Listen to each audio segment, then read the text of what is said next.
सभी दर्शकों को नमस्ते। आज हम यहाँ पर कुछ चर्चा करने के लिए बैठे हैं। हमारे साथ हैं नवनीत आर्य जी और सिद्धम आर्य जी। इनके कुछ प्रश्न हैं, ये करना चाहते हैं, तो हमने सोचा कि क्यों ना ये पूरा पॉडकास्ट के रूप में आपके सामने ये विचार पहुंचाया जाए। पहले तो आपका स्वागत है। और ये आपने जो भी यहाँ गुलाब बाग में बनाया है, ये राष्ट्र मंदिर आखिर है क्या, और इसको बनाने का आपके मन में विचार कैसे आया, इसके विषय में थोड़ा सा आप। बिल्कुल, देखिए, नवलखा महल जो सांस्कृतिक केंद्र है उसको भी आप देखेंगे तो जन जन तक भारतीय गरिमा, वैदिक दर्शन और वैदिक संस्कृति का संदेश पहुंचाता है। और अभी तो लाखों लोग यहाँ से प्रेरणा प्राप्त कर रहे हैं। परंतु एक बात मेरे मन में हमेशा खटकती थी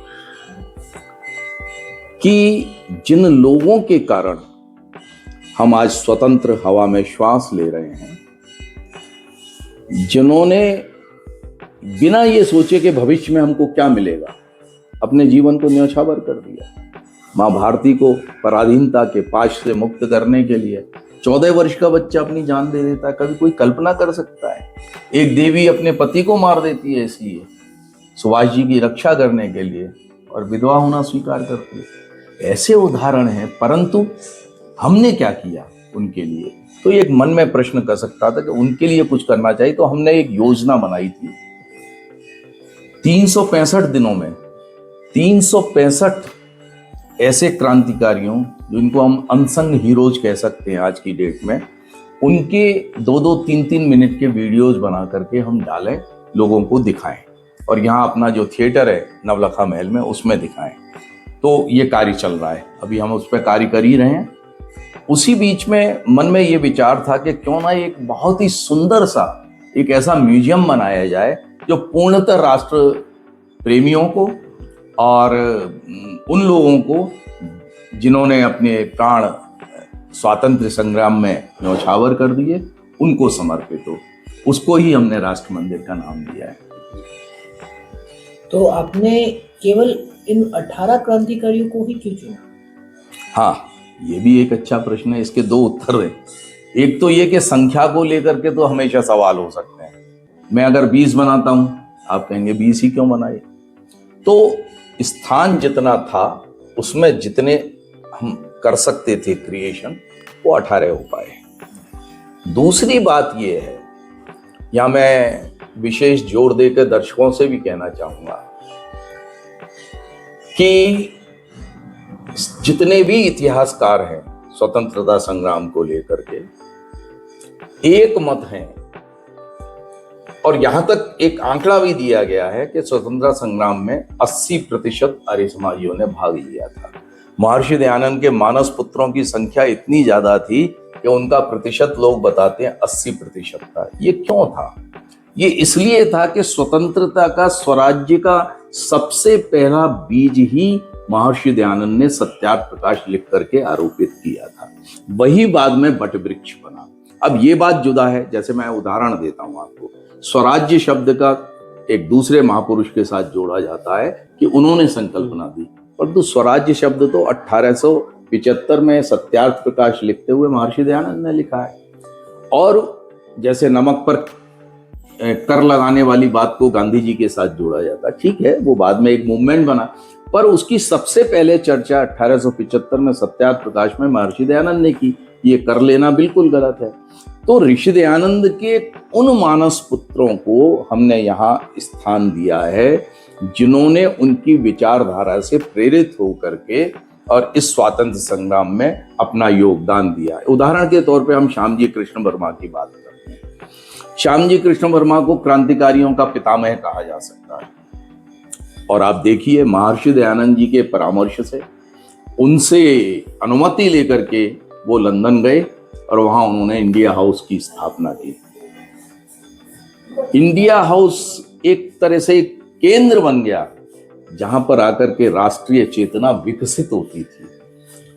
आप देखेंगे वीर सावरकर, मदनलाल ढींगरा, इन्होंने कहां से अपने विचारों को प्राप्त किया? इन्होंने विचारों को प्राप्त किया इंडिया हाउस में रहते हुए श्याम जी कृष्ण वर्मा से।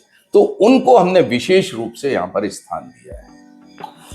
अच्छा, एक इन प्रश्नों के साथ एक प्रश्न बार बार मन में आता है कि प्राय हम देखते हैं वैक्स म्यूजियम होते हैं कई जगह, तो आपने यहाँ सिलिकॉन म्यूजियम बनाया है, तो ये आखिर ये सिलिकॉन म्यूजियम है क्या, इसकी विशेषता क्या है? हाँ, वैक्स म्यूजियम तो आजकल बहुत प्रचलित चीज हो गई है। उदयपुर में भी अपने शायद 1-2 वैक्स म्यूजियम है। उसी से सिलिकॉन थोड़ा ऊपर की क्वालिटी इस रूप में है कि उसकी लॉन्गेटिविटी है, दीर्घजीवी है, और सबसे बड़ी बात उसमें टेम्परेचर वेरिएशन का उतना अंतर नहीं पड़ता। आपकी लाइट चली जाती है, एसी नहीं है मौजूद, कोई फर्क नहीं पड़ता, वो खराब नहीं होता। तो इसलिए जब ये बनाने की बात आई और ये पता चला कि सिलिकॉन जो है वो वैक्स से थोड़ा सुपीरियर होता है, तो यही विचार किया कि इसको जो है वो बनाया जाए। तो ये जो प्रकल्प है आपका, इसको मतलब बनाया है, तो उसका श्रेय किसको जाता है? श्रेय सबसे पहले तो परमपिता परमात्मा को जाता है, जिनकी कृपा के बिना कुछ भी नहीं हो सकता।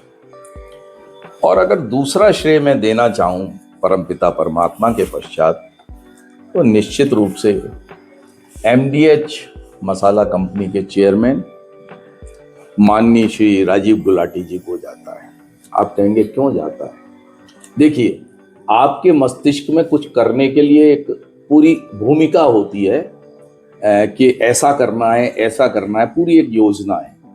पर वो योजना तभी मूर्त रूप ले सकती है जब अर्थ की सहायता उसको मिल जाए। मन में था कि ये करेंगे, परंतु 14 मई 2024 जब महाशय राजीव गुलाटी जी और उनकी धर्मपत्नी आदरणीय ज्योति गुलाटी जी यहाँ पधारे थे, तो ये सारा प्रकल्प देख के नवलखा महल का उनको बड़ी प्रसन्नता हुई। तो उन्होंने पूछा, अब आपके मन में क्या है, क्या आप लोग करना चाहते हैं? मैंने कहा जी, हमारा न्यास जो है वो एक सिलिकॉन म्यूजियम या वैक्स म्यूजियम बनाना चाहता है, जो कि भारतीय क्रांतिकारियों को समर्पित होगा, और वो भी इस तरह का होगा कि उसमें कोई भी चीज एक सामान्य तरह से आपको जो मिलती है वो नहीं, एक क्रियाशील रूप में पूरा आप अनुभव कर सकें, ऐसा राष्ट्र मंदिर हम बनाना चाहते हैं।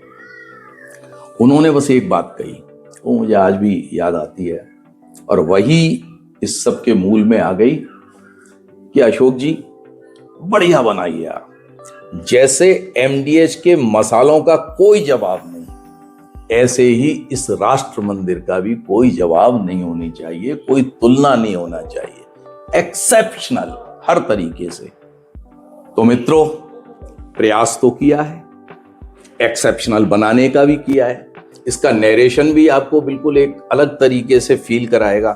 मुझे ऐसा लगता है कि जब आप इस म्यूजियम का अवलोकन करेंगे तो केवल आप पुतले नहीं देखेंगे, केवल आप मूर्तियां नहीं देखेंगे, केवल आप स्टैचू नहीं देखेंगे, बल्कि उनके बलिदान को, उनके त्याग को, उन वीरों की पीड़ा को, उनके साहस को, उनकी सोच को, ये सब को आप आत्मसात कर सकेंगे। ऐसा ये राष्ट्र मंदिर है। तो इसलिए जो मैं कह रहा हूं, क्या वो सही है, क्या हम उन अपेक्षाओं पे खरे उतरे, इसका निर्णय तो आप करेंगे, मेरे करने से तो होगा नहीं। तो मैं आपको आमंत्रित करता हूं श्रीमद दयानंद सत्याप्रकाश न्यास की ओर से, आप लोग 22 फरवरी 2026 को उदयपुर की गुलाब बाग के सुरम्य वातावरण में ये जो नवलखा महल अवस्थित है, यहाँ पर आइए और आकर के लोकार्पण का इसका कार्यक्रम जो राष्ट्र मंदिर का है उसमें अवश्य शामिल होइए, और मैंने जो कुछ कहा है उसका मूल्यांकन भी करिए और हमें भी बताइए। मित्रों, बहुत बहुत धन्यवाद।